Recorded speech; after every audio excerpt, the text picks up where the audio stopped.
Welcome back, everyone. Today's a special day. It's April 18th. Happy birthday, Grandma. Happy 81st. So before we jump into the text today, we're going to be reading from Joshua 16 to 18. You can follow along in your Bibles. The Bible we're reading from today is the New Living Translation.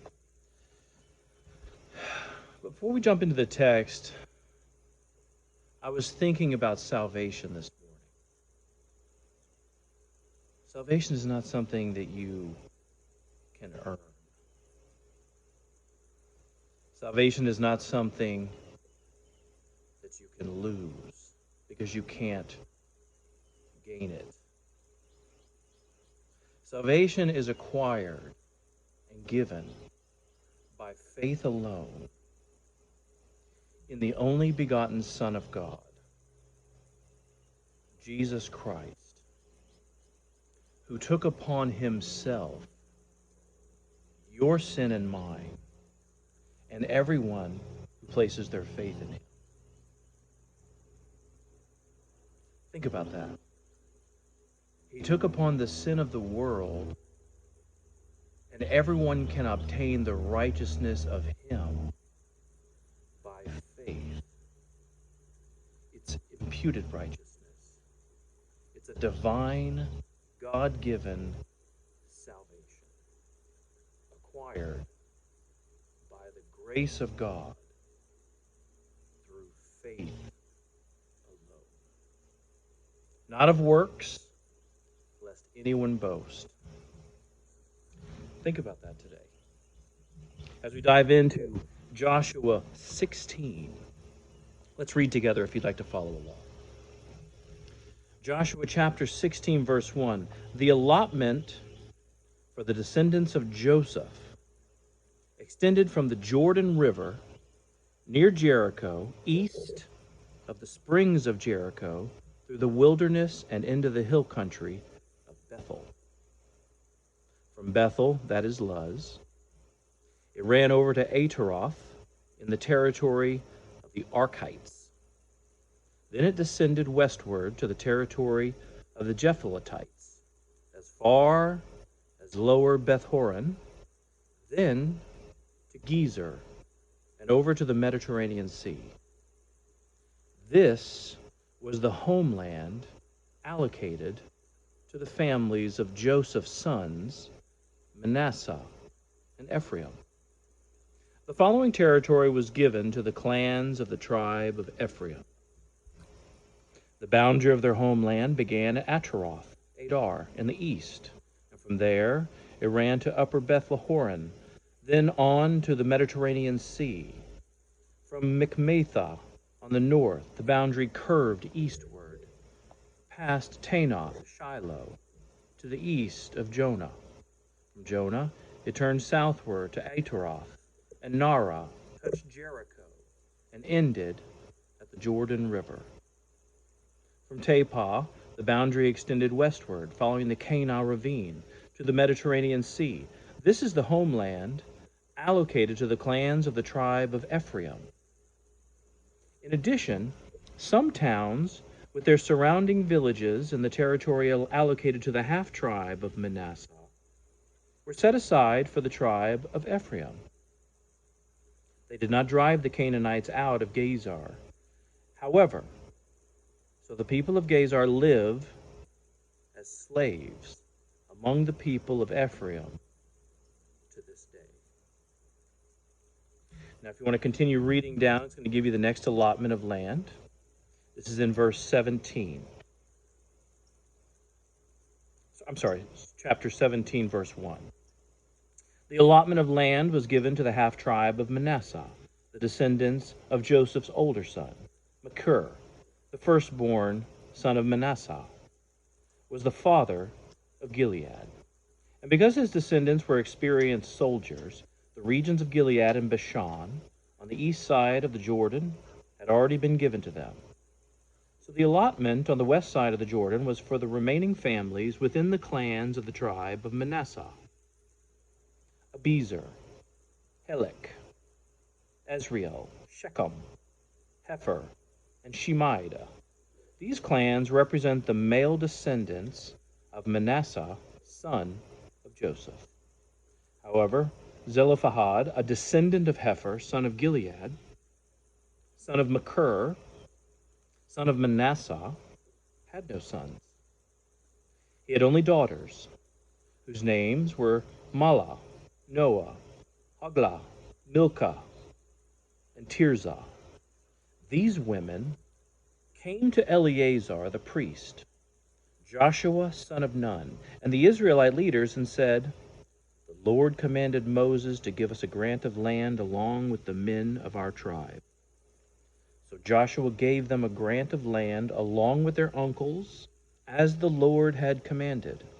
As a result, Manasseh's total allocation came to 10 parcels of land, in addition to the land of Gilead and Bashan, across the Jordan River, because the female descendants of Manasseh received a grant of land along with the male descendants. The land of Gilead was given to the rest of the male descendants of Manasseh. The boundary of the tribe of Manasseh extended from the border of Asher to Mikmathah, near Shechem, and then the boundary went south from Mikmathah to the settlement near the spring of Tappuah. The land surrounding Tappuah belonged to Manasseh, but the town of Tappuah itself, on the border of Manasseh's territory, belonged to the tribe of Ephraim.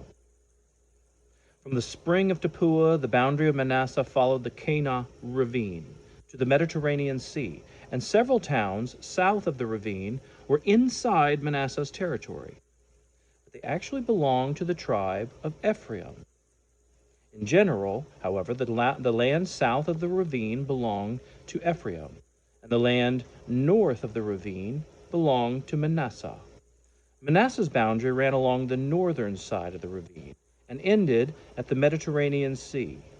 North of Manasseh was the territory of Asher, and to the east was the territory of Issachar. The following towns within the territory of Issachar and Asher, however, were given to Manasseh: Beth-shan, Eblim, Dor, that is, Nephithoth, Dor, Endor, Tanakh, and Megiddo, each with their surrounding settlements. But the descendants of Manasseh were unable to occupy these towns. They could not drive out the Canaanites who continued to live there. Later, however, when the Israelites became strong enough, they forced the Canaanites to work as slaves.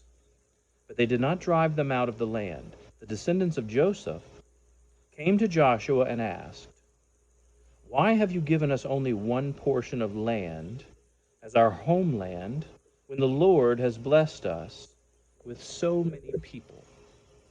Joshua replied, "If there are so many of you, and if the hill country of Ephraim is not large enough for you, clear out land for yourselves in the forest where the Perizzites and the Rephaites live." The descendants of Joseph responded, "It's true that the hill country is not large enough for us, but all the Canaanites in the lowlands have iron chariots, both those in Bethshan and its surrounding settlements, and those in the valley of Jezreel. They are too strong for us." Then Joshua said to the tribes of Ephraim and Manasseh, the descendants of Joseph, "Since you are so large and strong, you will be given more than one portion. The forests of the hill country will be yours as well. Clear as much of the land as you wish and take possession of its farthest corners, and you will drive out the Canaanites from the valleys too, even though they are strong and have iron chariots." Now that the land was under Israelite control, the entire community of Israel gathered at Shiloh and set up the tabernacle. But there remained 7 tribes who had not yet been allotted their grants of land.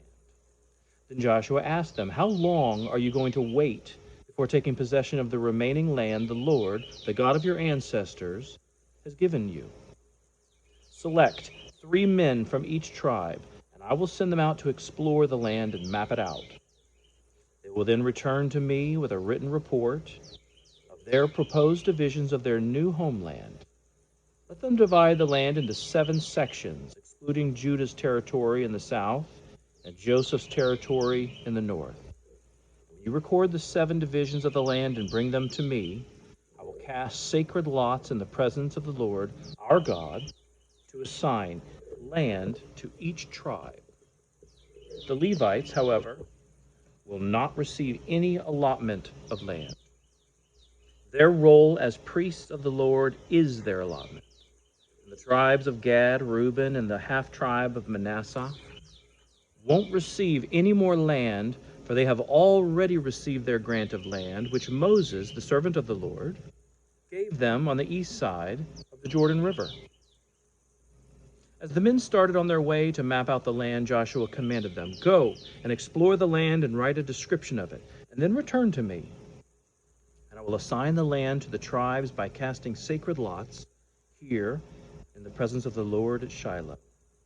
The men did as they were told and mapped the entire country into 7 sections, listing the towns in each section.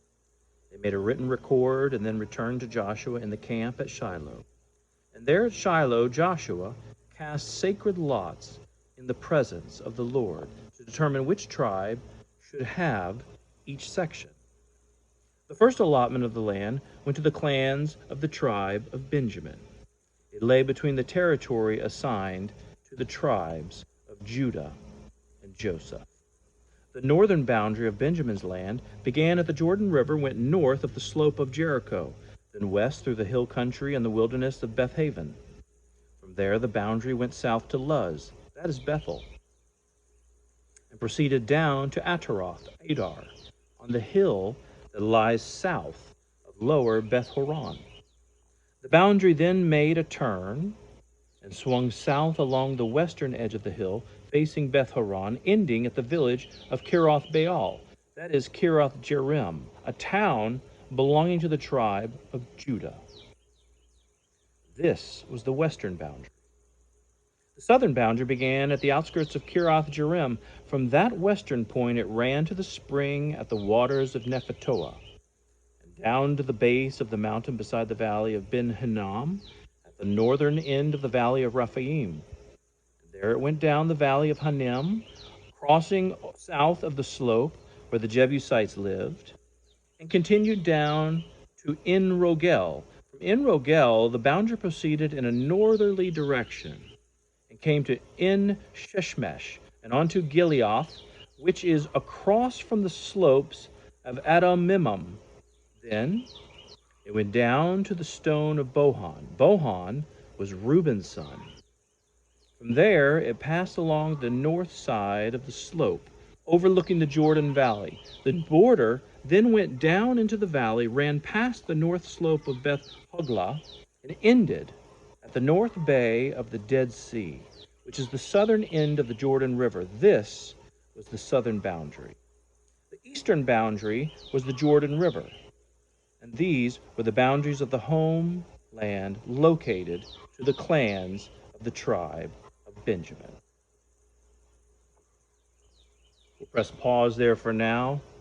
Have a blessed day, and we'll see you back here next time. Thanks for joining us at CJTV. I'm your messenger, GB. Have a great day.